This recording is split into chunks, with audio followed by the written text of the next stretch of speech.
Hello, everyone, and welcome back to the Sanctum YouTube channel. Today, we're going to be previewing Essendon as part of the AFL preview series that we are doing on the channel. And today, I'm joined by two very special guests. I've got Brando and Jacko. Jacko, firstly to you, welcome. Good. Thanks for having me, mate. Good to be back. Brando, it's good to have you on again after doing the Carlton preview. Thank you. Yeah, it's good to be here again. All right, we're going to talk Essendon today. And obviously, after 2022, it wasn't the greatest of seasons for the football club. They've had a big off-season, a lot of recruits, and a lot of changes both on and off the field. And we'll start with you, Jacko. What's your first thoughts of Essendon coming into 2023? It's a big off-season for him, isn't it? First thoughts for this season, they've just got... I want to see some effort. I want to see some effort, some consistency is what I want out of the Bombers this year. Yep. Brando, your thoughts? Yeah, I think like Jacko said, effort and consistency, but also progress. They just need to take that next step, move up. I mean, they played finals 2 years ago, so we know that they can do it. It's just moving up that next level and showing that they can push up there again. Well, obviously, they've had a lot of ins and outs at the football club, but most notably is the coach. Brad Scott has come back to the coaching realm to be a part of Essendon for 2023 and onwards. Brando, what were your thoughts when Brad Scott was officially announced? I thought it was a great pickup. I think Essendon have struggled tactically. That's been one of their biggest issues. And I think a coach like Brad Scott, who's played finals, he's done it before. He's never won a flag, but he's gotten up there. And I think he's the type of coach that could definitely fix Essendon's problems. Jacko, your thoughts on, firstly, Brad Scott, but also a lot of other drama as well off the field for Essendon over the off-season. Obviously, a CEO change within a week and countless of other things that have occurred. What were your thoughts about the coach change, but also the off season for Essendon as well? Look, as a coaching change, I think Brando nailed it there. I think it's a really good signing.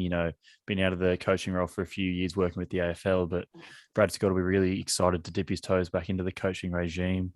But I think even as good of a signing as it is, I think they missed out. I think they had the opportunity to throw the book at Alistair Clarkson, and they really just undersold it.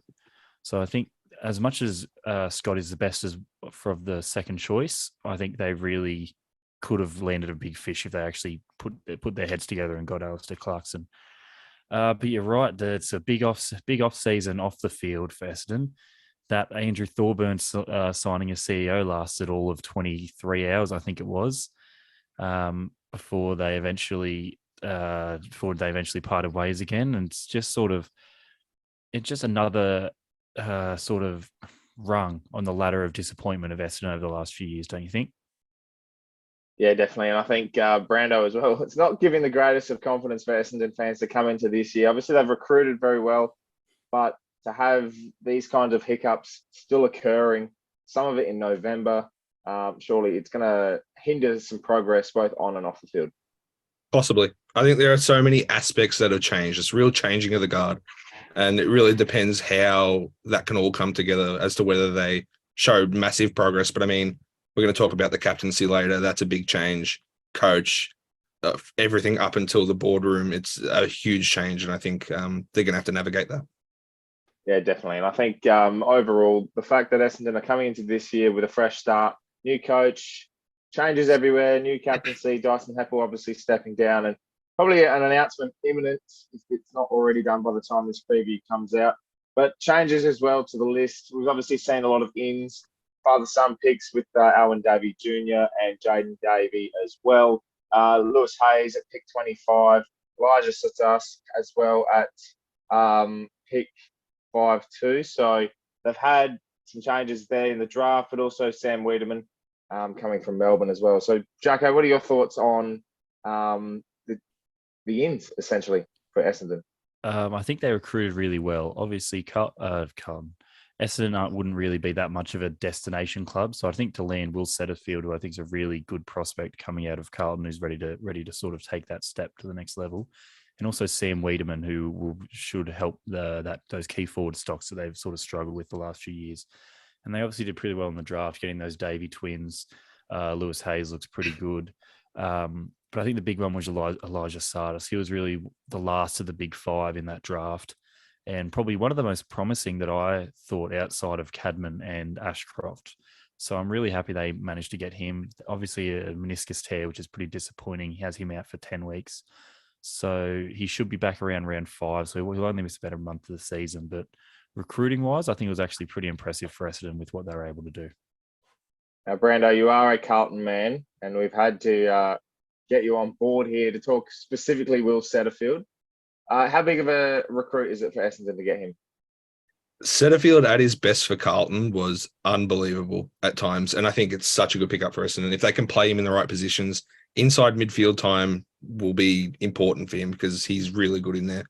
And I think obviously it's another option for them because they've got some good midfielders already, but I think he could be really good. Brando, looking at the outs for Essendon, obviously they've had a few changes, not too big in terms of name type, but they've definitely lost Michael Hurley retiring, Devon Smith retiring as well. Tom Cutler was delisted. Aaron Francis is off to Sydney, and a few others as well. How did you find them leaving the club? Are they going to have a massive impact in terms of their list? I think there are a few big outs there, especially in terms of club morale, club culture, but they've definitely replaced it in terms of player quality. The kids they've brought in, the mature age pickup, so I think they've done really well. Yeah, definitely. And obviously, we'll talk about the draft. We have mentioned the ins. And the Davey twins are probably the big ones in terms of name types, Jacko. And I think it's exactly what Essendon need. It's a bit of a rejuvenation with their kids. Obviously, they've got a few others as well with Perkins and Nick Cox as well. So the Davey twins coming in are definitely going to give a bit of life, I think. Yeah, absolutely. They both look absolutely incredible. We didn't see too much of Jaden in his draft year, but both of them just have undeniable that raw talent that I think we see for a lot of those types.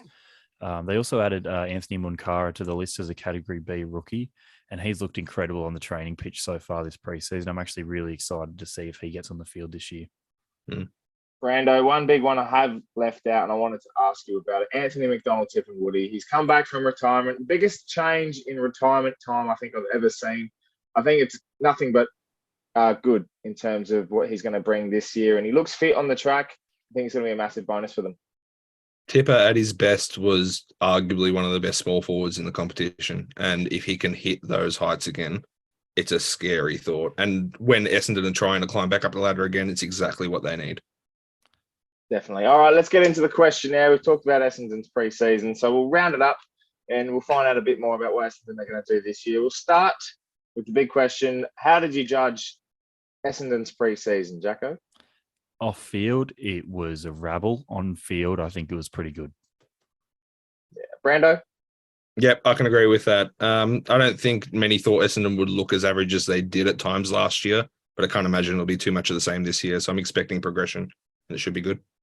Definitely. I must pick for fantasy Supercoach. Obviously, we're very into our Supercoach, and I think we have a kind of a level of agreement on who it's going to be. We'll start with you, Jacko. Who are you picking?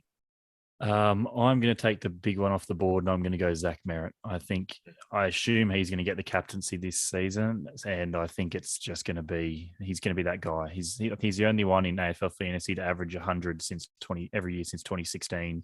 It's going to be more of the same this year. Brando, who are you picking? Yeah, I would have agreed with that, but for the sake of going with something different, I think Jordan Ridley in the past has been amazing, especially in fantasy and Supercoach, and I think if he hits those heights again this year, it could be really good. Definitely, I agree with that as well. One change that needs to be made now, I'm going to change this question slightly because there's about 20 changes that Essendon have made in the last 3 months. So the captaincy is the big question, and we did mention it previously.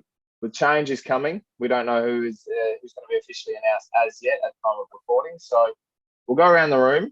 Who should be captain of Essendon in 2023, Jacko?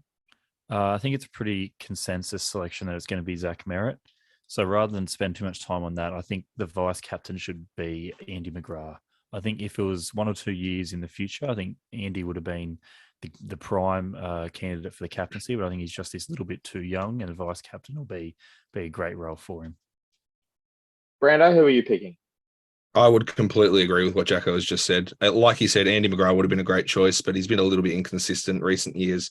But I still think he's good enough for vice captain, and Zach Merritt is the shoe-in for me.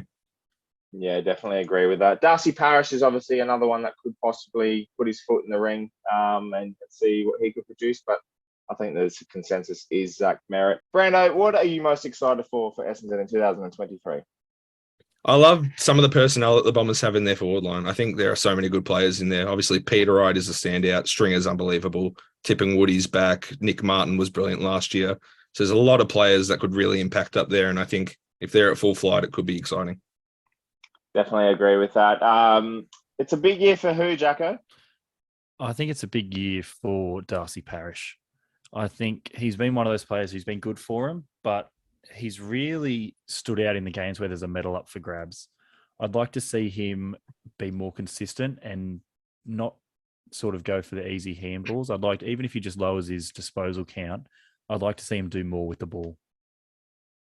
Definitely think that's definitely an option for him. Who's ready for a breakout year, Brando?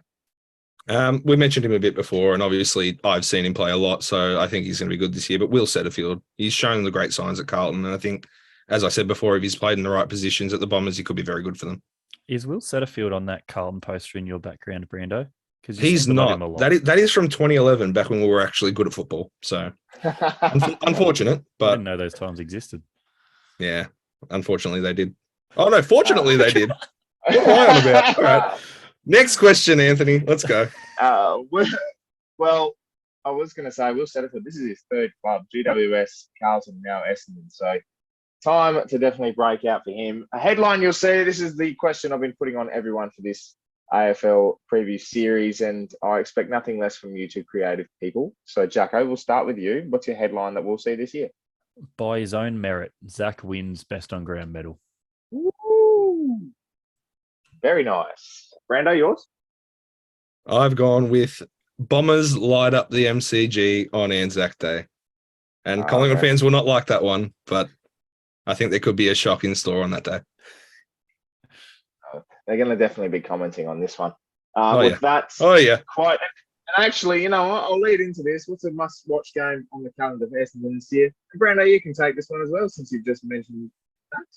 I'd may as well go with Anzac Day. You know, it's arguably the biggest day on the AFL calendar apart from the grand final. So, yeah, always a must-watch. Jacko, yours?